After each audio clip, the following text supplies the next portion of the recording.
Good evening. I'd like to call the August 14th, 2014 meeting of the Johnson County Community College Trustees to order. Would you please join me in the Pledge of Allegiance?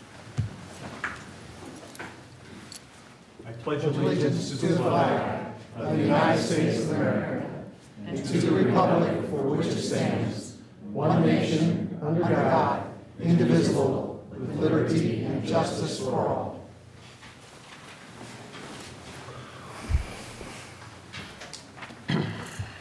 Roll call in recognition of visitors. Ms. Schliest. Okay, this evening's visitors include Dick Carter and Stephanie Breaker. Thank you. This is the open forum of the board agenda. It's a time for members of the community to provide comments to the board. There will be one open forum period during each regularly scheduled board meeting. Comments are limited to 5 minutes unless a significant number of people plan to speak. In that instance, the chair may limit a person's comments to less than 5 minutes. In order to be recognized, individuals must register at the door at each board meeting prior to the open forum agenda item. When addressing the board, registered speakers should be respectful and not address matters related to individual personnel matters with the college. We have one scheduled speaker this evening, Stephanie Breaker. If you'd come forward, please, and state your address, that would be helpful.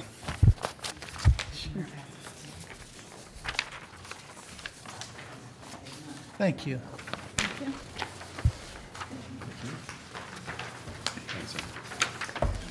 Hi, my name is Stephanie Breaker. I'm from Olathe, Kansas. Do you need my full address? Please. I live at 600 South Penrose Lane in Olathe, and I am representing Skills to Succeed. We're an agency in Olathe that provides services to individuals with autism and other developmental disabilities. I'd like to come before the board tonight just to thank them for an outstanding effort that was done by Johnson County Community College this summer. We had the privilege of leading a program with the Media and Communications, is that title correct? Media and Communications Department. It was called Tech Connect. It was a program that was designed to bring technology skills to individuals with autism who may not have an opportunity to learn about it in their traditional high school education. So I have this letter, you have it in front of you, but if you don't mind, I'd just like to read it to you. Dear Board of Trustee members, we had the pleasure of working with Johnson County Community College this summer during an initiative that provided opportunities for individuals with autism spectrum disorders to learn more about technology through a project called Tech Connect. This summer's program focused on video production, a course that many individuals with autism have not had the opportunity to participate in during their high school education. What began as an idea quickly morphed into a possibility after meeting with JCCC's Molly Baumgardner. Molly was immediately supportive of a venture that would create additional opportunities for individuals with autism on JCCC's campus. In my field, we dream of finding champions who will make things happen, and this is just what we found in Molly. From that point on, we couldn't have asked for better outcomes. Molly spearheaded the partnership between Skills to Succeed and JCCC, assisting in obtaining the needed support, resources, and structure for the program to be a success. Joe Petrie, adjunct professor at JCCC, assisted with the planning, teaching, and leadership of his team to provide the instruction for the course. Joe was supportive from the beginning, and his willingness to adjust his teaching plan and learn about effective ways to communicate in this type of course was a real asset. 5 student mentors who also happened to work in the JCAV TV and video department far exceeded our expectations. Ephraim Duran, Rob Fulton, Andrew Toddy, Bernie Verhage, sorry Bernie, and Caleb Wayne did an excellent job at representing JCCC. They also happen to be in another room filming you right now, so they'll hear these comments. They assisted the students throughout the learning process, provided effective feedback, and shared their creativity and talents. It is in honor of the outstanding support and contribution from JCCC's Journalism and Media Communications Department that I come before you today. Every person who participated in Tech Connect this summer was impacted in a positive way, and our culminating video presentation and award ceremony was a wonderful celebration and end to a successful course. Students and family members were all impressed with the program and the people involved. One parent states, thank you to you and all who were instrumental in putting this very successful team effort together. You offered these young men a wonderful, meaningful learning opportunity. It was obvious they learned a lot and had a good time doing it. Another parent was thrilled with how much her son enjoyed the course and states, "I get very excited when my son gets into something other than video games, so thank you." We echo the thanks of these families. Thank you to JCCC for supporting such a valuable and impactful program. Thank you to such an outstanding team who made this pilot project such a success. And thank you to those who are already envisioning the possibilities for next summer. It is when we work together that we can begin to see our community change and grow. It is our hope that we will be able to look back and see 2014's Tech Connect program as the drop in the water that creates ongoing ripples of impact in the years to come. We look forward to continued partnership with JCCC to make this a reality. So thank you very much. Well, Stephanie, thank you very much for taking the time to come here. Everybody deserves ripples in their pond to move them passionately, and in this case, it really is a special time for all of the students that you get involved with, both supporting and as students. And so certainly, Molly, thank you for your help. Yes. But it's nice of you to come here and share that. We appreciate it very much. Any comments from the trustees? Great work. Thank you. Well, thank you. Thank you. I would just say, Stephanie, I have to admit, when we're up here and we see somebody signed up for the public comment period, we normally, at least I won't speak for everybody else, I anticipate that it's going to be something that we've done wrong or that we haven't done right or we haven't done at all. And so, you know, I hate to admit that I have that low bar, yes. But it's very nice to hear about that. And thank you, Molly, and the rest of it. That's what we expect, and I think sometimes we don't acknowledge it because we just expect it out of our public education in this county. And so yeah. I really appreciate your coming and sharing this with us. We would not have known about it otherwise. Well, they were an outstanding group and really did an amazing job. So we truly had a blast this summer. We appreciate you setting the standard for a new school year, and maybe we'll have one like this each board meeting. I can only hope so. Thank you all. Much. Appreciate it. That concludes our open forum, and we will close the open forum. Awards and recognitions, Dr. Sopcich. Dr. Cook, tonight we have no awards or recognitions. Additional awards and recognitions. We just had a nice one, so thank you very much. College lobbyist report. Mr. Carter. Thank you, Mr. Chairman. Good evening, members of the board. The dust has mostly settled from the August primary, and it's been rather quiet, although you'll begin seeing some ads appearing on your televisions around the news hour and mostly later on in the evening for our statewide candidates. And so what I thought I would do is I provided this analysis of the primary election right after the election occurred, and I thought I would maybe just make a few comments about things that we're seeing or hearing that have occurred since the election rather than going through the report like I might normally do. One of the things that we're beginning to see and certainly read about or hear about is there definitely was a strong, and this comes from analysis from others as well, that there was definitely a strong anti-incumbent attitude or sentiment in this particular primary. That comes from traveling the state and visiting with folks, getting to know candidates. It comes from talking with folks when we see them at other social occasions or working functions. And so we picked this information up from colleagues. We picked this up from folks, whether it's at the coffee shop or whatnot, and you kind of blend that with what you read in the media. The other thing that I think that may be becoming apparent is there's going to be a lot of money spent in particularly the governor's race. It may not be about money. Millions will be spent, millions have already been spent on some ads that you're seeing, and I'm not sure that any amount of money that is spent will sway the outcome. The interesting thing is when you talk to some of the folks on the inner circle of the campaigns, folks on the Republican side will tell you that the Democrats are not going to have enough money to wage a respectable war. When you talk to folks who are raising money on the Democrat side, they'll say we have all the money we need to win the races, or we have all the money that we think we need to win the races. And so again, I think there's going to be a lot of money raised both from the party perspective, but a lot of money spent from third party or outside forces. And I'm not sure that in the final analysis that it will make a whole lot of difference. I think that message was sent, and you saw it in a number of editorials in the days following the primary. It should be very concerning to the current administration to get 63% of the vote when a relatively unheard of challenger receives about 37%.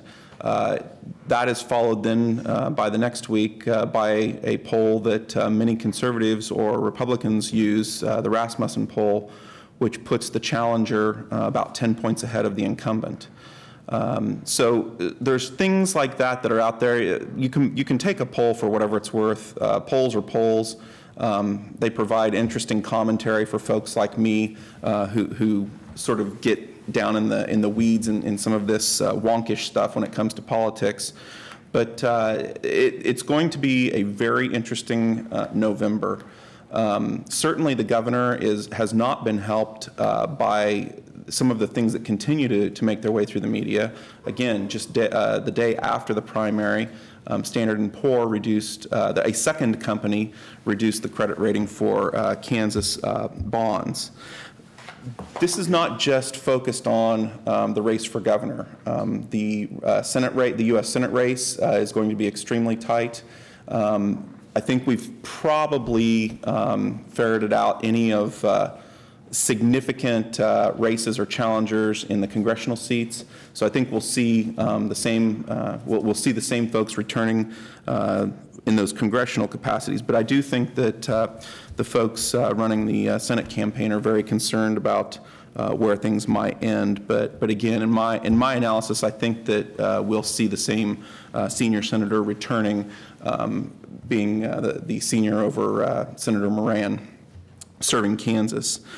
Closer to home, we will retain the same, most likely we will retain the same House member that has served the college. Amanda Grosser Road won her primary fairly handily in a three-way, and she'll face Dawn McGuire, I believe, in the fall. She is most certain to return and has been a good advocate for the college in several instances when we've needed some help in Topeka. And so we will see the same representation that we've had over the past couple of years as well. There were a few races where some conservative Republicans were beaten by moderate Republicans. In fact, one was in Topeka where a count, or the final canvass had to be conducted to determine the winner. We may see a couple of races throughout the state where a Democrat will knock off a Republican. Those are districts where we've seen this happen, where it flip-flops, it goes back and forth about every 2 to 4 years.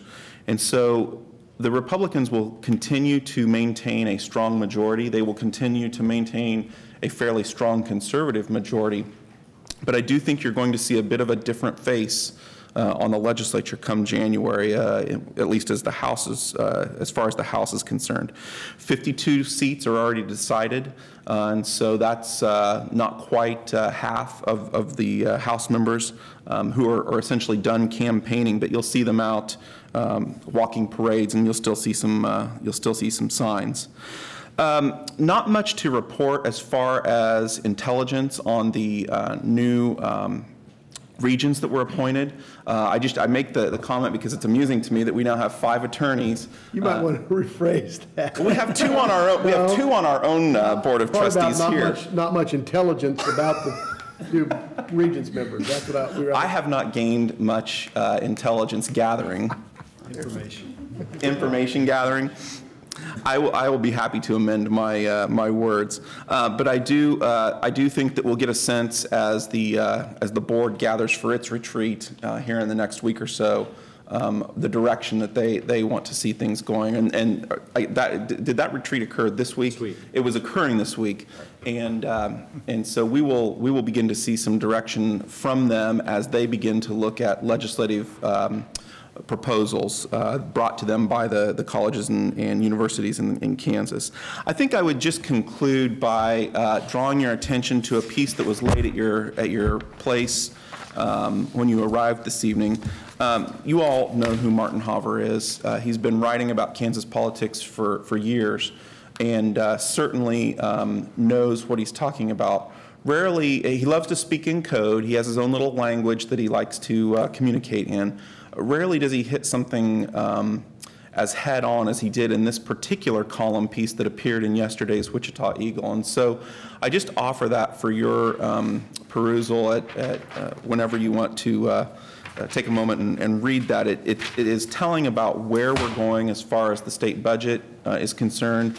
It talks about no matter who is elected to the position of governor and presents a budget, that there are some serious challenges ahead, and that does impact the decisions that we'll be looking at when it comes to budget time in the next months and over the course of the next few years. So I think I would stop there and see if there's any questions, Mr. Chairman. Thank you, Mr. Carter. Any questions? Trustee Cross. Yes, Mr. Carter, on page 2 of the handout that you provided us, second to last paragraph asks, so what's left? Like which other agencies might be targeted? And in the paragraph above, you state that K through 12 seems to be off limits because of the Kansas Supreme Court's involvement. Does that mean that higher ed could be on the block? Well, I've certainly been foreshadowing that higher ed is back on the block. I think that there is always a tendency to go where you see the dollars. KDOT is another one of those types of agencies where there is money, and if you have been traveling the highways, T-Works is well underway. Many of the projects are in some stage of either working or being completed. But we have ongoing issues that maybe we're not looking forward to like we used to 10, 15, 20 years ago when lawmakers would look forward. And so I think that if we continue to drain those dollars out of KDOT, even though we may have money to pay the bonds off and we're presently getting good bond numbers, there's a real concern there. So I think KDOT, higher ed, it's going to be hard to take it from corrections. It's going to be hard to take it from K-12. So, yeah, I think we're at the top of the list. Thank you. Trustee Musil. What are the next consensus revenue estimating reports or actual revenue reports that we should see both between now and the general election and now and the end of the year? Yeah, well, they will occur almost simultaneously with the November election. And so that's going to be a critical piece that gives us a glimpse as to how we will end the current fiscal year. The Legislative Research Department just a week or so ago revised the ending balance numbers to about $29 million in the current fiscal year. Clearly, that does not meet a 7% statutorily required ending balance. Nobody really pays too much attention to that because we can amend the statute or put a proviso in that overlooks that each year and have done so in the past. Although the past year or two, I think we've had an approximate, well, we've met the 7% ending balance requirement. I'm not sure what happens. Do we get, I should know this, do we get monthly reports of revenues and then quarterly estimate? We do get projection estimates? We get monthly. The projections typically are biannual. The Consensus Revenue Estimating Group meets in April. They meet in November. And we do get month-end numbers. Last month, we were ahead slightly by a few million dollars. I anticipate, and again, we have nothing to go on, but typically August, we see a bump in sales tax revenue simply because of the start of the school. And so we should see that. Again, you would hope to expect in September and October a bump in corporate and or individual income tax numbers, but that may not come true this year based on this being the first year of the new law where the individual income tax does not apply to small business owners. Other questions? Right. And am I still under the correct impression that meeting projections mean those projections show that now in FY16, 2016, or certainly by FY17, the state will be several $100 million below in revenues below what the projected expenditures are? Yes, that's correct. So if we don't beat revenue or beat projections on revenues, then we are still in the soup several $100 million. That is correct. And isn't that mid-year 16? No, that would be at the, well, yeah, I'd have to look back and see where it actually kind of hits. End of year, I guess, 16 or the yeah. middle of the, yeah. Okay, any other questions?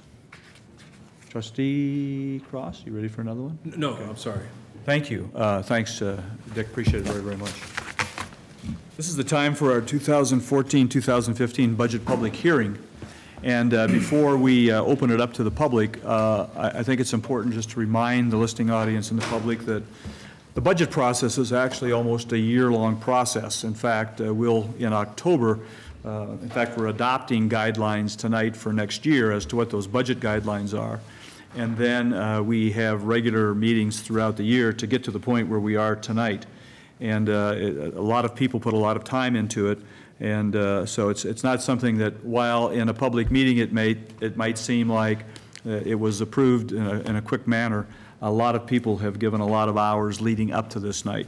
So with that, I will now open this budget hearing. Is there anyone in the audience who would like to speak on the 2014-2015 budget for Johnson County Community College? Is there anyone in the audience who would like to speak on the 2014-15 budget? Is there anyone in the audience who would like to speak on the budget? Don Perkins, if you'll come up to the podium to review and answer any questions the trustees might have. I would remind the trustees we will vote on the adoption of the budget during the management section of committee reports and recommendations, but during this open hearing, this might be a time to deal with your questions. Any questions of Mr. Perkins, or any opening comments, Don, that you'd like to make? I would like to say, and just remind anyone who might be listening tonight, that the page that we see in the board packet tonight is the one that was in the paper. It was published in July, and it was available for review. Tonight, as you said, the board will vote to approve this budget, and then before the 25th of August, I will file it with the county and the state. Thank you. Any questions of Mr. Perkins? I think, Trustee Mr. Drummond. Chair, just a couple observations. One of the first observations that I've focused on in the past couple of years is looking at our indebtedness. And I think this year is another sign, a good sign for us, that we've reduced our indebtedness by double digit, probably 15, 16%. I'm not sure the exact numbers on that, Mr. Perkins, but it's dropped over $6 million. And when you look at our total indebtedness of $31 million and change, for an organization our size and as complex as we are, that is a low amount of money anyway. But to be able to reduce it at the level we've been able to reduce it, I think is a really good sign of a healthy organization and one that's very fiscally conservative. The second thing I would point to is the mill levy. We don't know this for sure, but it could be apparent that maybe the mill levy will drop again for this year, which we're always happy about. The flip side of that is as evaluations go up, then taxes still will go up a little bit. So it's 6 and 1/2 dozen another, but at least the mill levy is being stabilized. It's not escalating. It's dropping a little bit, and hopefully we'll get back to the days when it was even lower than it was. So those are just a couple observations that I thought was important to point out to the listeners, those who are watching on TV. Thank you very much. Other questions of Mr. Perkins? If not, we'll close the budget hearing at this time and move on. Thank you very much, Don. That moves us to our committee reports and recommendations, and the first item is the Management Committee. Trustee Musil. Thank you, Mr. Chairman. The Management Committee met on Wednesday, August 6th. Trustee Lindstrom and Trustee Stewart were both present with me. We have 4 recommendations to present to you this evening. The first one is the budget adoption. As Don alluded to and Dr. Drummond alluded to, at the Management Committee, we discussed that we have a 0.1 mil reduction in the mill levy of the college, which will be subject to adjustment by the county appraiser and treasurer once final budget numbers or final assessment numbers are in. The budget is as published. As I understand it, I should ask Don, we can't increase the budget expenditures over what we adopt here, but without a separate vote, but we typically don't spend the amount that is approved in the budget, but this is the authority to expend that amount. That's correct. So it is a recommendation of the Management Committee that the Board of Trustees accept the FY 2014-15 budget as published and does hereby certify said budget to the County Clerk of Johnson County for collection in the manner prescribed by law, and I will so move. Second. We have a motion and a second. Any discussion? Trustee Cross. Yes, Mr. Chair, if I may just briefly explain my vote. I'm going to vote yes for this proposal, but explain that I have reservations in doing so, largely because of the state of the state budget, and despite a relatively good economy here and the confounding nature of those two facts, I think it's wise that we're keeping the mill pretty much where it is to stabilize our budget and salaries. But then also, too, I have a grave concern, and frankly campaigned on, the amount that we've raised tuition and fees on our students. And the guidelines call for that directly and expressly, and I voted against those guidelines.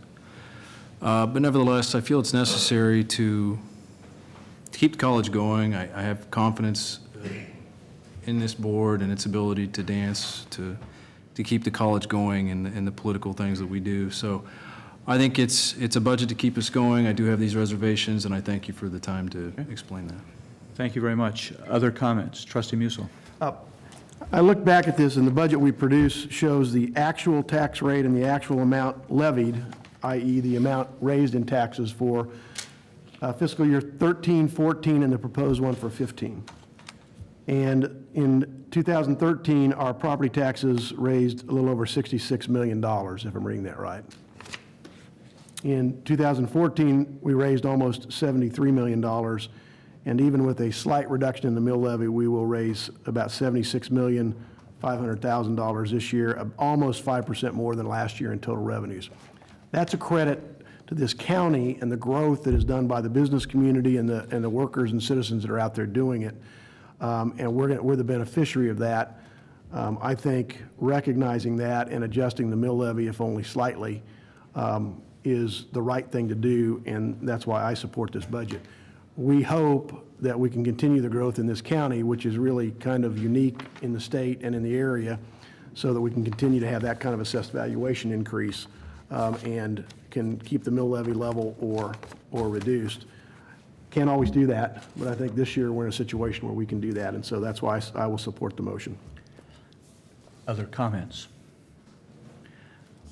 I would like to reinforce both comments, Trustee Cross and Trustee Musil. Trustee Cross, I agree. I have some concerns as well in terms of predicting things that we don't have control of necessarily. But I do appreciate your comment about the confidence in this board. I think this board has been very sensitive to the needs a couple of years ago, leading into last year, and when we had the discussion on the mill levy increase, I think reducing it 1/10 of a mill shows, again, accountability and responsibility that it's the right thing to do. And yet, if factors change that we cannot control, then I think this board will make the right decision moving forward. And so I compliment the board, but I also compliment the administration and the work that our accounting people do, the input we have from faculty and all of our staff. Seeing some other processes for budget approval, I'm really proud of what we do here. So thank you very much. Anybody else have a comment? We have a motion and a second on the table. All in favor signify by saying aye. Aye. Opposed? The motion carries. Thank you. Trustee Musil. The next item is a consideration of a policy change. Mitch Borcher has presented proposed revisions to the reimbursement of travel expenses policy 216.01 to create a streamlined policy addressing travel expenses by college employees. The proposed revisions to the policy and updates will be in the corresponding operating procedures, and we will delete policies that are no longer necessary. It is the recommendation of the Management Committee that the Board of Trustees accepts the recommendation of college administration to approve the revisions to the reimbursement of travel expenses policies 216.01 and approve the deletion of same-day travel policy 216.02, overnight travel policy 216.03, and candidate travel and reimbursement policy 216.04, as subsequently shown in the board packet beginning on page 5, and I will make that motion. Second. We have a motion and a second. Any discussion? I just want to make it clear that the candidate reference there is candidates for employment at the college that we are recruiting. It has nothing to do with the candidate for any elective or appointive office. Good point. Any other questions or comments? All in favor signify by saying aye. Aye. Opposed? Motion carries. Proceed. Next item is renewal of the annual contract for athletic team charter bus service. I think it was last year we did a request for proposal to establish an annual price contract for charter bus services for the college's various athletic teams. That is both for regular season events that can be scheduled in advance and for potential playoff participation, which we budget for and hope we need. The winners, the RFP responders included Crossroad Tours and White Knight Limousine, Inc., and I think we contracted with both of them for some portions. White Knight Limousine ended up pulling out of the contract, and Crossroads Tours agreed to pick up and honor their bid on those items. And so the bid renewal this year will be with Crossroad Tours for the upcoming academic year and represents the first of 4 annual renewal options. It is a recommendation of the Management Committee that the board accept the recommendation of college administration to approve the renewal of the annual contract for Crossroads Tours for regular season athletic team charter bus service in the amount of $68,604, postseason athletic team charter bus service on as-needed basis in an amount not to exceed $58,375, and an additional $12,697.90 to allow for contingencies for possible unforeseen costs, for a total expenditure not to exceed $139,676.90 for athletic team charter bus services, and I will make that motion. Second. We have a motion and a second. Any questions? Any, Trustee Lindstrom? Not a question, but it might be, and Mitch, I probably should have said something to you ahead of time. This is not the low bid. Could you take a moment and just explain why we are going with something other than the low bid? I think it's fair for the public to hear this. Sure. It was a request for proposals, so we solicited proposals for a lot more criteria other than just pricing the individual trips. We had an evaluation committee put together that looked at a lot of things in terms of safety and service levels, the equipment, certifications that the companies had. And so when you factor in all of that criteria, Crossroads was clearly had best met the requirements of the college. Thank you. You're welcome. Thank you, Mitch. Other comments or questions? All in favor signify by saying aye. Aye. Opposed? Motion carries. The next item is a renewal of lease between Johnson County Community College and the University of Kansas for 5 classrooms at the KU Regents Center, Edwards Center's campus. Classrooms made available to the college for our kind of overflow needs from the hours of 7:30 a.m. to 3 o'clock p.m., Monday through Friday from August 18, 2014 to May 22, 2015. I think we noted in the Management Committee that this rental rate has not changed for a number of years. It's a very good example of partnership between 2 public institutions to use facilities fully. It's a recommendation of the Management Committee that the Board of Trustees approve a lease agreement with KU Regents Center for the use of classrooms from August 18, 2014 to May 22, 2015 for a sum of $30,000, and I'll make that motion. Second. We have a motion and a second. Comments or questions? All in favor signify by saying aye. Aye. Opposed? Motion carries. We heard reports from staff. We had a comprehensive report on continuing education for Mike Souter.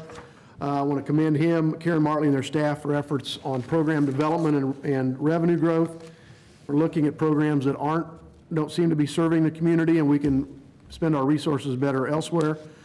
Dr. Larson reviewed budget reallocations that occurred in the second half of the fiscal year when monies are moved between accounts to meet specific needs that come up during the year that could not be anticipated. Susan Ryder reviewed our investments in the Kansas Municipal Investment Pool. Mitch Borders reported on both the sole source bids and the bid summaries between $25,000 and $100,000. The summaries was on page 8 of your board packet. There were a number of them this year because of the timing of the fiscal year. And finally, Jeff Allen, in Rex Hayes' absence, provided a monthly update on capital infrastructure programs. That report is on page 20. I think he highlighted the masonry repairs you see on a number of buildings around campus that will probably be ongoing for the rest of our lives, right, Rex? That concludes my report, Mr. Chairman. Thank you very much. On a side note, Dr. Sopcich and I were going over to the faculty breakfast yesterday, and so I asked about the equipment that was stationed nearby with a fenced-off area for what appeared to be tuck pointing of the buildings. And so I said, well, can't we get this done before school starts? And he says, Dr. Cook, this goes on year-round. And so I know there may be some from the public thinking, well, why are they working on the buildings when school starts? Because you're supposed to have all that done. But Trustee Musil's right. It's a kind of a year-round project with lots of buildings, and so we appreciate all the work that goes on. Learning quality, Trustee Cross. Yes, Mr. Chair. The Learning Quality Committee met August 4th, 2014 in this very room. And we had several presentations that day, including Mr. Andy Anderson presenting a proposal to the committee to approve the working agenda for 2014-2015. And we do have this recommendation to make to the board. It is the recommendation of the Learning Quality Committee that the Board of Trustees approve the Learning Quality Committee working agenda for 2014-2015 academic year, as is shown subsequently in the board packet, I believe on page 27 of the PDF at any rate. So I'd offer that motion. Second. We have a motion and a second. Any questions? Any questions? All in favor signify by saying aye. Aye. Opposed? Motion carries. We also had presentations, several presentations that day, one from Angela Mercier, Program Director of Art Education. She shared information regarding the JCCC Performing Arts Series, specifically about the education program, which has been in existence for 14 years. And the program's main goal is to create an arts-rich learning environment that strengthens community connections, presents programs that deepen the understanding of other cultures and the human condition, reaches unserved communities and underprivileged students so that they too can acquire the benefits of the arts, regardless of age, economics, ethnicity, or other physical and mental ability, and supports K through 12 teachers throughout the county with professional development opportunities in arts integration. In April 2014, the Arts Education Program and the Shawnee Mission School District were inducted into the Partners in Education 2014 Institute, led by the John F. Kennedy Center for the Performing Arts. The JCCC Shawnee Mission Partnership team is the only existing team in Kansas, and its goal is to develop art-based education programs for all teachers, not just those who teach arts. We also had a presentation by Mark, I apologize if I say this wrong, Dagenar, Jessica Tipton, Barry Bailey, and Molly Kahn, who provided information on the rich resources in the Billington Library. Jessica Tipton specifically presented information about the evening weekend reference, she is the evening weekend reference librarian, and she shared a video she created about an online business presentation software tool. Skipping ahead here, Mr. Bailey, who's an associate professor and incoming faculty chair, is responsible for the college's digital collection archive, which is an institutional repository to store items such as Board of Trustee meeting packets, campus ledger publications, and frankly, an assortment of information, including the World War II prison diary and the JCC Honors Journal, which is the most viewed series in the entire collection. Molly Kahn, the college archivist, said that her department is responsible for identifying, collecting, and preserving the official records of the college and providing facilities for such records. She shared a website called historypin.com that showed how the location at college in Quivira has changed in the history of the college. It was fairly impressive. We also had a discussion by Clarissa Craig. She shared that the agreement with the University of Kansas Hospital is part of the Healthcare Information Systems program, and that the agreement has been reviewed by legal counsel and the committee's approval was requested to move forward with the agreement. Although I do not believe we have anything to offer on that at this time. So, that concludes my report. Questions of Trustee Cross? Thank you, Lee. Appreciate it. Human Resources, Trustee Drummond. Thank you, Mr. Chair. The Human Resources Committee did not meet this month, therefore we do not have a report. Thank you. Audit Committee, Trustee Musil. I think the first thing we're going to have the audit committee do is see how many hits there are on the archives about the board packets. Yeah. I'm sure that probably a lot of interest in that. The audit committee met 8 a.m. on Tuesday, August 5th, 2014. Chair Cook was there along with myself representing the Board of Trustees. We heard several reports from staff, including a report called a Firewall and Router Security Assessment Report performed by Securance Consulting. The consultant reported back very favorably about how well the college is doing in protecting our network and providing feedback on system improvements that will keep people that aren't supposed to be in our network, keep them out of it, and keep hackers out and that kind of thing. The internal audit staff reported that they had recently completed a comprehensive audit of the college's accounts payable and master vendor file maintenance function. Policies and procedures in place for both accounts payable and the master vendor file maintenance were found to be sound and to provide a high level of assurance that transactions are accurate, timely, and appropriate. Some recommendations were presented to further assist in strengthening those internal controls in support of the college's ongoing process improvement strategy. We also received our quarterly report on the Johnson County Community College Ethics Report Line, the hotline for reporting anonymously or otherwise. We discussed surveying JCCC employees, there I go again, JCCC, the college's employees regarding the ethical environment at the college and the employees' comfort in bringing forth issues to make sure that there is still a willingness to do so if somebody has a concern. We talked about the draft working agenda for the committee for the upcoming calendar or academic year, and a redlined version of that is shown on page 28, showing the differences from last year. It is the recommendation of the audit committee that the Board of Trustees approve the 2014-2015 audit committee working agenda found on page 28 in the board packet, and I'll make that motion. I'll second it. I didn't see in the minutes here, and I wasn't listening as carefully as I should have. Did you talk about the Title IX? We spent a lot of time on Title IX with the athletic department.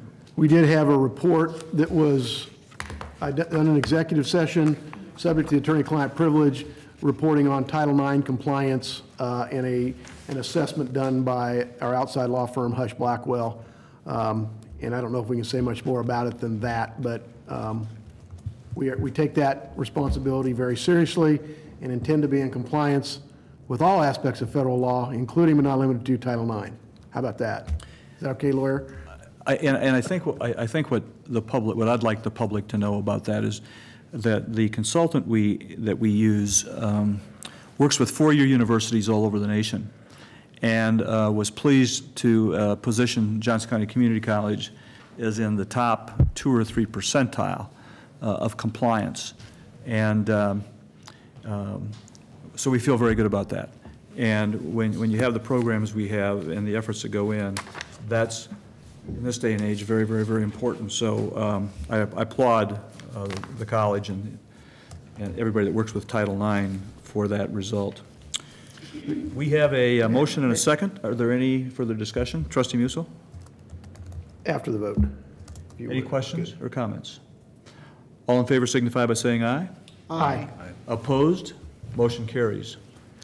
Mr. Chair, if I could, during the safety briefing before we got on camera, before any of the citizens can see it, we talked a little bit about the Cops Watch and the Behavioral Intervention Team. And if you see something, report it, primarily to help our students that are troubled or our employees that are troubled so that we can get them the assistance they need. And we did receive a report on that, as we do, I think, every audit committee meeting. And that's very helpful to know that we have the entire campus dedicated to trying to find out if people are having trouble, whether it's their car broke down, they're financially in trouble, or they're having other problems or stresses in their lives that we can help. I think the entire campus team does a great job on that, and we get reported on that every audit committee. So I thought that was worth mentioning. Thank you. Thank you. And I would just add that sometimes when we think of the audit committee, it's, oh my gosh, it's boring, and do we have to go through that? We spend about 2 hours each session. And again, for the viewing audience, we have a large number of dedicated staff that take all of their audit responsibilities very, very seriously. And I believe all of the faculty and staff take their responsibilities seriously because they know that we have good systems in place. They're part of those systems. And we're very pleased and proud of the work that everybody does to ensure that the dollars of this public institution are being utilized and spent properly. And as Trustee Musil has said, that the safety of our students and faculty is top and foremost. So thanks to everybody that works hard at that. It's not boring at all to sit in those meetings and hear all the great work that's being done. Treasurer's report, Trustee Lindstrom. Mr. Chairman, I'm pleased to present the Treasurer's report for the month ending June 30th, 2014, which can be found on pages 29 to 39 in your board packet. Briefly, here are a few highlights. On page 30 is the general fund summary. You can note there that ad valorem distributions of $29.5 million were received in June. I want to make note of the budget and something that's happening on a regular basis, at least by my observations on these reports, that and commend Dr. Sopcich, Barbara Larson, and Don Perkins for their leadership in this regard. Revenues, once again, are ahead of last year, and expenditures are once again below the prior year's spending. In that regard, as of June 30th, we had a book balance of $90.8 million, with $13.5 million in outstanding encumbrances, leaving us with an unencumbered balance of $77.4 million. Those amounts do not reflect all fiscal year-end closing entries. Expenditures in the primary operating fund are within approved budgetary limits, and it is the recommendation of the college administration that the Board of Trustees approve the Treasurer's report for the month ending June 30th, 2014, subject to audit, and I would make that motion. We have a motion. Do we have a second? Second. Any discussion? Any questions? All in favor signify by saying aye. Aye. Opposed? Motion carries. Mr. Chairman, that concludes my report. Thank you, Trustee Lindstrom. Dr. Sopcich. Thank you, Trustee Lindstrom, for those kind words.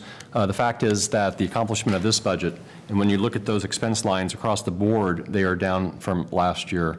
I think that speaks toward the sustainability point that Dr. Drummond has always made, but it reflects the work of everybody in this room. And Dr. Larson's leadership and Dr. Korb, myself, Andy, it's a college-wide effort to make this kind of thing happen. So I think that needs to be pointed out. And what a wonderful segue into your monthly report. Thank you, Dr. Cook. Before we get started, I just want to point out to you that the monthly report to the board is enclosed. This is an outstanding document that lists the accomplishments throughout the college of faculty and staff. So I hope you have some time to spend reading that. We're going to do a lightning round because I know it's such a popular item. And we're going to start off with Dr. Korb. Judy? Okay. I would like to just tell you a little bit about Professional Development Days, which tomorrow will be the last day of Professional Development Days that we have before the beginning of the semester. We've had over 87 different programs that faculty and staff have been able to attend, and ranging in topics from Desire to Learn, which is the new learning management system, faculty portfolios, assessment, and then we also had a wellness track. And I'm going to focus just a little bit on the wellness track because if you recall, when the Benefit Task Force came up with their recommendations for what we needed to do for benefits, one of their recommendations was that we have a more focused wellness initiative. So we've been working on that. We've had a committee working on it, and this is the first time that we have really promoted the kinds of things that we're putting in place. So we have, in the Professional Development Days, there's a track, a wellness track, that had 27 different things programmed, from ergonomics to sleep and, you know, how to eat better and fitness things. And so just a wide variety of things that people could go to. And we also had that as the topic for the all-staff meeting. And had a speaker, Dr. Michelle Robin, came in and spoke on wellness and gave us some good ideas, some pointers and tips on things that we can do.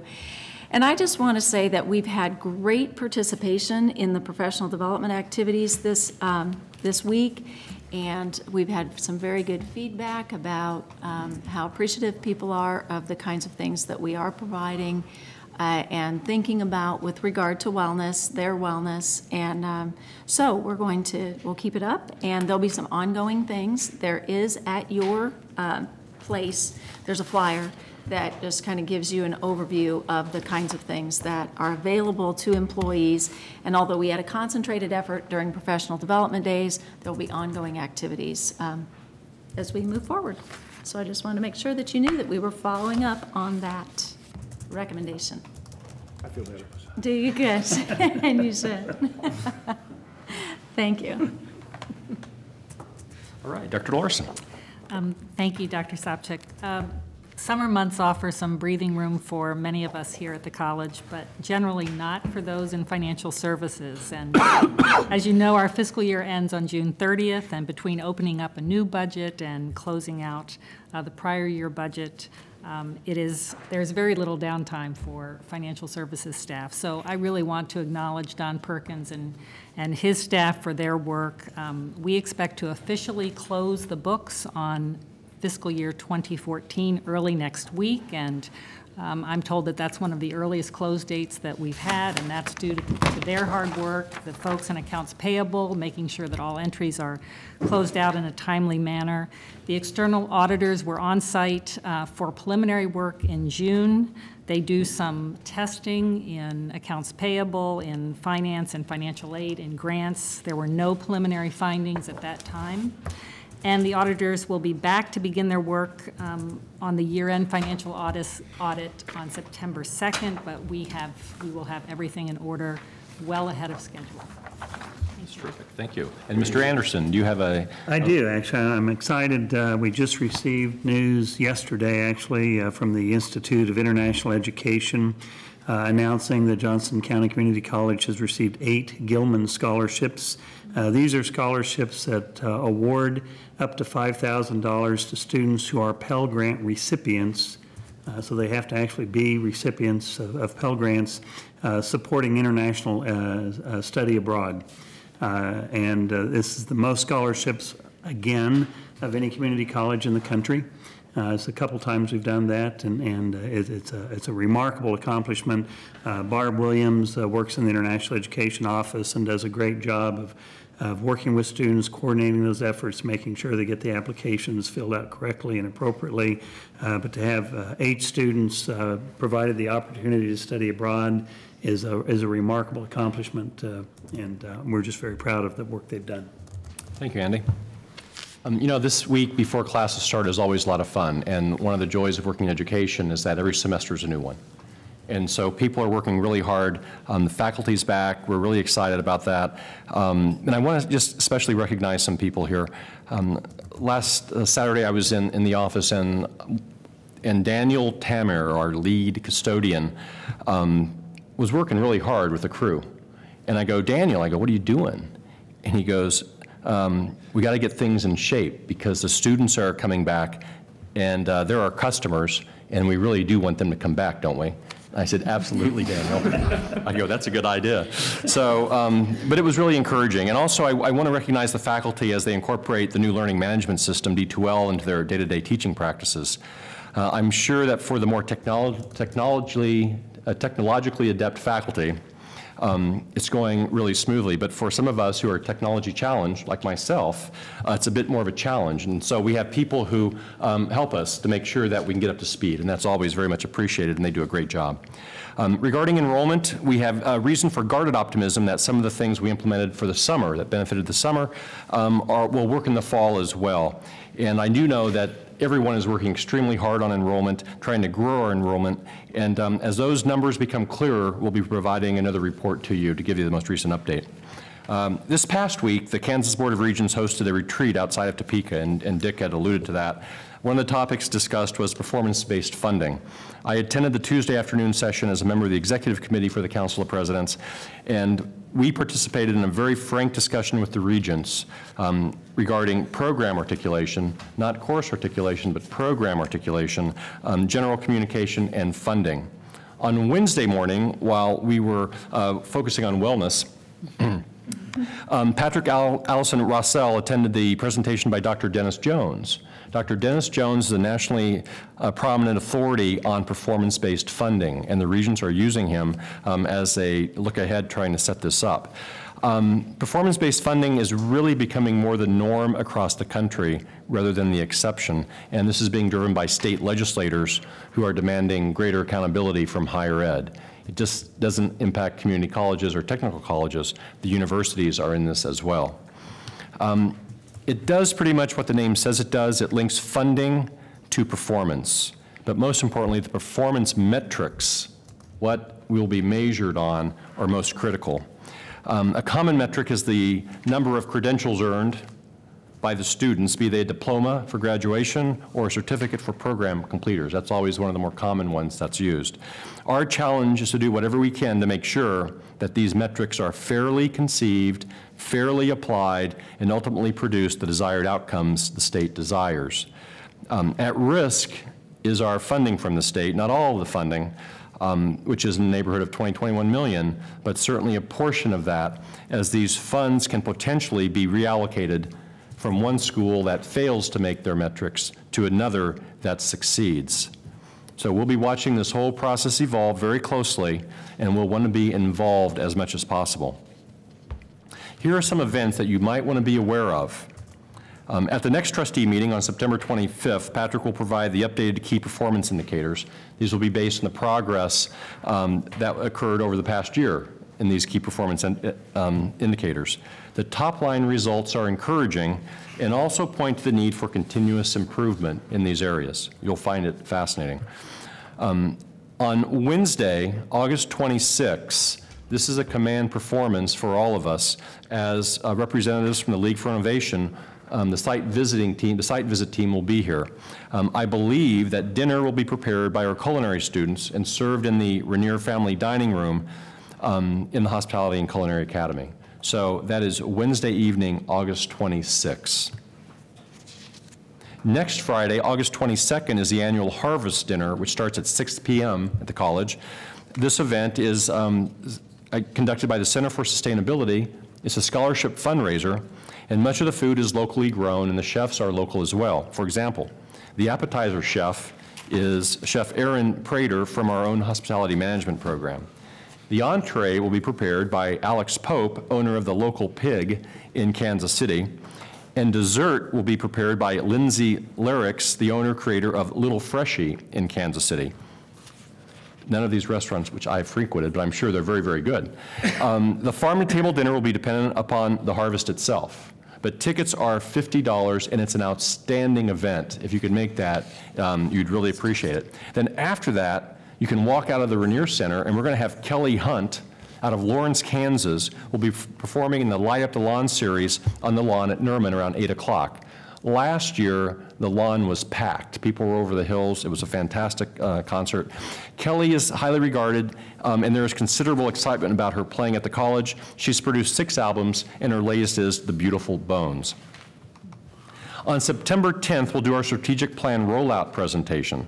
Patrick will actually do his report in song after being inspired by Don Perkins yesterday.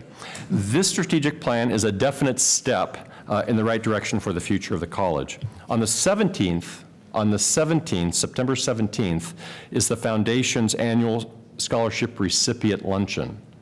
This is always a very nice event. You're certainly invited.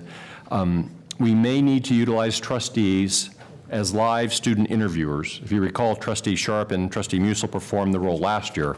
Trustee Sharp was outstanding. Oh, and so was Trustee Musil. On October 1st, we'll do the State of the College report. That's October 1st. Last year, we featured the accomplishments and projects of several of our faculty. This year's focus is in development. Time? It'll be at 1 o'clock in the afternoon. Thank you.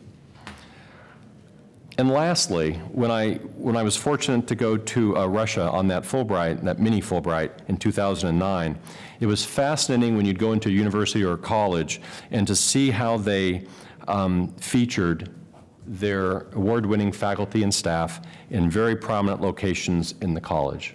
It was just every school did that. It was really pretty fascinating. We're fortunate to work at an institution that enjoys a national reputation for excellence And much of that comes from the work done by everyone in this room. But before it was us, it was them, those that came before us. So I'd like to point out that in the entrance hallway to the GEB, you probably walked by it this evening, you'll see the newly relocated JCCC Wall of Honor. The Wall of Honor was moved from the Virginia Krebs Room from the Carlson Center to this new location. This will be up on the wall, and there'll be an inscription, and it will read, JCCC's Wall of Honor lauds former JCCC employees for their significant, lasting contributions to the college or for bringing honor to our college through their own regional or national recognition. This is something that we can certainly all be proud of. I hope that it will inspire additional nominations so there will be more members of our faculty and our staff on that wall. So thank you very much. Thank you, Dr. Sopcich.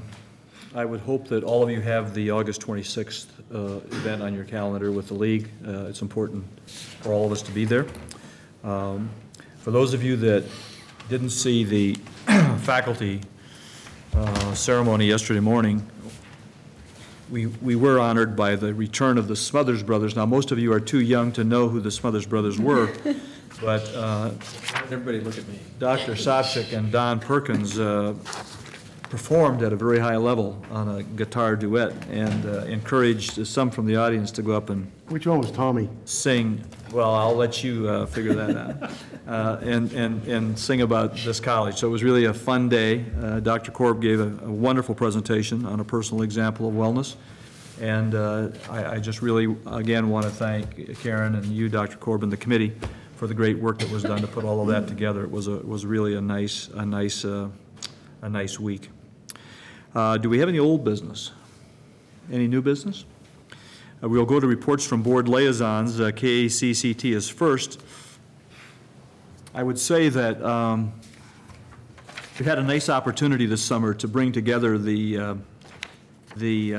representative of the Council of Presidents for Kansas Community Colleges, myself as chair of KACCT, our executive director, Kenny Wilk, Regent Wilk, who is the chairman of the Kansas Board of Regents, and Dr. Tompkins, executive director. It just seems as if it's important to always review what one expects of one another, and we had a very nice discussion about how we're going to work together going forward, and I think that was very, very productive. As a result of that, Dr. Tompkins and Regent Wilk will be at our KACCT meeting in September at Pratt Community College at September 12th and 13th. One of the initiatives we're trying to do as trustees is to have 2 trustees from each college really become advocates for the community college movement in the state. And it's always interesting for some of us that have been on state boards that the representatives tend to want to protect their home interests, and that's probably natural, but we're trying to encourage our trustees that sit on the KACCT board. How can we move the footprint of the community college movement in the state of Kansas? How can we make the community college presence in Kansas among the best in the nation? So we're delighted about Regent Wilk coming and Dr. Tompkins, and hopefully that's the beginning of some really nice discussion. I'll be visiting with you. I think we need one more person that would like to attend those on a regular basis. If we had 38 advocates of trustees, and the hidden agenda there, if there is one, is to help elevate the level of trusteeship in the state of Kansas. And we're working on a trustee perception index as to what do you understand about being a trustee before you even put your name on the ballot to become a trustee. And usually people are, when they become a trustee, say, oh my goodness, I had no idea that it was so involved and encompassing. So I think we're trying to raise the level of professionalism with our trustees in the state of Kansas and help us understand how important community colleges are. Do you have anything else to say about the Pratt conference coming up? We also have Noah Brown is coming, Joe, the executive director nationally of ACCT. And so it's always nice to have the national executive director there, but do you have anything else? I would hope that there are other trustees who could find the time to join us in Pratt. It's actually a lot of fun. And you might want to think about that sometime. Dr. Cook is out there carrying the banner on his own. And so to have another trustee or two there would be outstanding. I just thought I'd bring that up. Any questions? I would be interested. I've committed to do something with my wife that night at her company, so. Spouses are welcomed at the trustee retreat, yeah. What a wonderful thing. This is not a battle I'm looking for. We'll consider that for another trip. But in the future, Mr. Chair. It's Kansas City, Kansas. Johnson County Research Triangle, Trustee Musil. Thank you, Mr. Chair. The Johnson County Educational Research Triangle Board met last week, was that August 4th, on a Monday morning at 7:30, and once again reviewed the budget process for the three entities that are funded by that 1/8 cent sales tax, that are the Kansas University Cancer Center, Kansas University Edwards Campus, and the Kansas State University Olathe Innovation Campus. Some of the things we look at with the KU Cancer Center, that they report on the number of clinical trials they have going that are part of the NCI designation, the number of patients that they have, the demographics, where the patients are coming from, and the number of collaborative efforts they have with cancer researchers and pharmaceutical companies that are looking to help find ways to ameliorate or cure cancer. And all of those indicators are up. They're very, very excited about where the University of Kansas is and what this funding source provides them as an opportunity to turn Kansas City and the state of Kansas into a real cancer research and treatment place that it didn't have the opportunity to be before. KU Edwards campus continues to add bachelor's and master's degrees, as it pledged it would do if it received this funding. It's rolling out a couple more in the fall of 2014, I guess this month, and then some looking for more in 2015. The Kansas State Olathe campus also does primarily master's and doctorate level work in degrees in food safety and development, and reports on in our quarterly meetings on new partnerships it has with industry, trying to generate better foods, safer water supplies, and things like that, part of what K-State is known for. And as I mentioned last month, the sales tax receipts continue to be slightly higher than last year, not dramatically, but slightly higher, at least for Johnson County, so that generates a little bit more in the coffers of those three educational institutions. Trustee Musil, was there a discussion about degree in 3?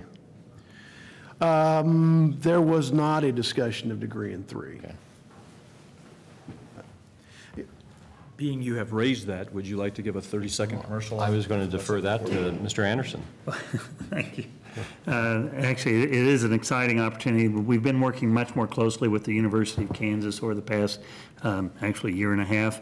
The degree in 3 will allow students to complete a Bachelor of Science in Computer Information Technology. If they coordinate their schedules wisely, they have to begin in high school we're starting with the Blue Valley program. They'll meet with their counselors, they'll get involved in the program. By the end of their high school career, they will have completed, in effect, their first year of general education requirements. They'll come here, complete a second year, and then go to the University of Kansas. If they are focused and take the right classes, they will be able to move and complete a 4-year degree within 3 years of completing high school. And so the degree in 3 refers to a couple of things, actually.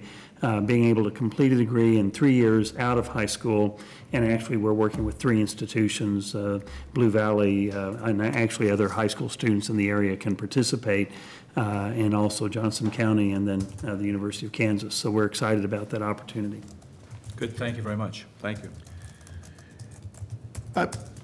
Stephanie's not here, and I know there's probably because there hasn't been a foundation board meeting, but I thought it was worth noting in the treasurer's report that this year the foundation contribution income was over $1 million higher than the year before, which is a credit to our citizens and businesses that have contributed to that.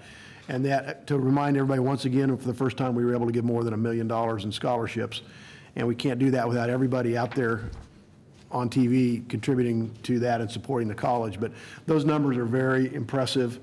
For a college this size to have a foundation as active and to be able to give away $1 million in scholarships, that's an awful lot of students that were benefited. Stephanie might have brought that up but I wanted to make sure it was on the record. And Some Enchanted Evening is just around the corner. That's right. But if I can on trustee Musil, that $1 million plus would not have been distributed without the incredible cooperation and help from the financial aid office on campus. They're the ones who get that money out, and so they're really doing a great job with it. And that's a good point, because it's not as easy as it sounds to give money away. For scholarships that have restrictions or conditions, you've got to find the right student at the right time in the right place, and part of our effort is to do a much better job of that, and it is appreciated. I know the students probably don't appreciate all that goes on behind your staff, Dennis, but we do. During the, thank you, Trustee Musil. During the committee reports, I failed to recognize that the Collegial Steering Committee did not meet in August. And with that, I'd like to call on Mr. Pulsick to give the Faculty Association report.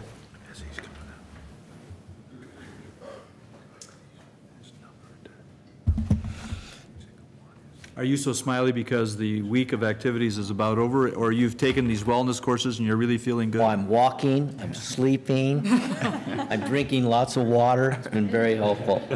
Thank you, Chairman Cook. I'm Ron Palcic. I'm the Vice President of the Faculty Association. And for this semester, I will be trying to take the place of Deb Williams.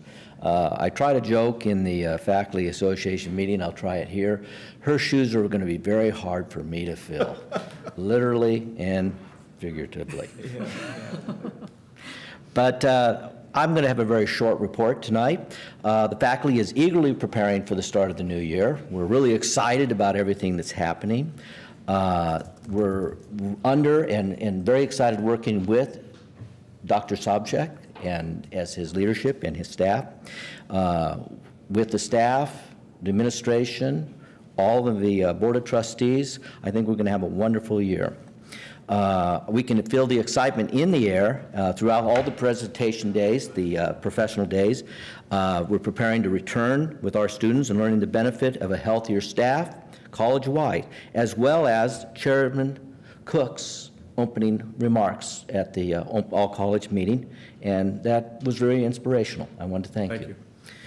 In fact, when you spoke, and then when Judy Korb made her presentation, I thought of one quote that comes to mind, and it was from John F. Kennedy. And it's very short, but it was very meaningful to me. And it says, "One person can make a difference, and every person should try." And that was from the two of you, and I appreciate that. Finally, the Faculty Association would like to invite the board and the administrators to our start of the semester celebration that we host every fall at Quivira Falls. The doors will open at 4. The food will be delivered at 5. Don't be too late. And you are more than welcome to show up and enjoy. With that, I'd like to say thank you. What's the date on that? It is this Friday, tomorrow. No, short notice, isn't it? Any questions of Mr. Pulsick? Ron, thank you very much. Appreciate it. And you will fill those shoes very, very effectively. Thank you. Ron, dobro report. What's that? Very good report. Thank you very much. This is the time for our consent agenda. We deal with a number of routine items at this point in one motion. Are there any items that any trustee would like to remove from the consent agenda? Any items? I would entertain a motion to approve the consent agenda. So moved. Second. Motion and a second. All in favor signify by saying aye. Aye. Opposed? Motion carries. I would like to acknowledge Trustee Musil for chairing the meeting last month in my absence. I understand it was the most efficient, well-run meeting we've had in years, and thank you very much for doing that. I would also like to recognize Trustee Drummond. Trustee Drummond has decided to take on new wings and has retired from TLC. But Bob, your service to TLC has been just absolutely remarkable and commendable, and I know Trustee Musil would like to say a comment about that. I didn't want this to go by. I know Trustee Cross and I had a chance to attend the retirement reception that was put on in your honor, probably over your wishes, but it was a wonderful tribute by this community and this county to the work that you've done to help kids that otherwise didn't have a place to go. And you built a remarkable facility out there with your team, and I know you acknowledge them, but I think most people think it wouldn't have happened without your leadership, and they've got a good guy to replace you in Gordon Docking, but it won't be Bob Drummond.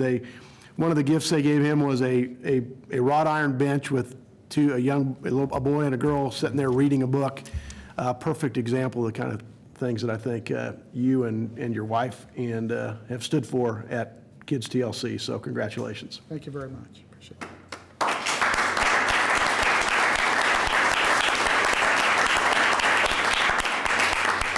Now he has a lot more time to spend on this. Any other items for this particular meeting? Just if I could, Mr. Chair, to recognize real quick, I believe, I'm not sure it was mentioned, if Dick Carter mentioned it, but Molly Baumgardner, just wanted to recognize she had won her primary, her Senate primary, and just recognize and congratulate her on that. I'm sorry we overlooked that, Senator, and good luck in your general election upcoming. The balloons will drop after the November election, right? Dr. Sopcich, anything you'd like to? We do not have an executive session tonight, so with that, ask for a motion to adjourn the August meeting. So moved. Second, all in favor signify by saying aye. Aye. Meeting's adjourned.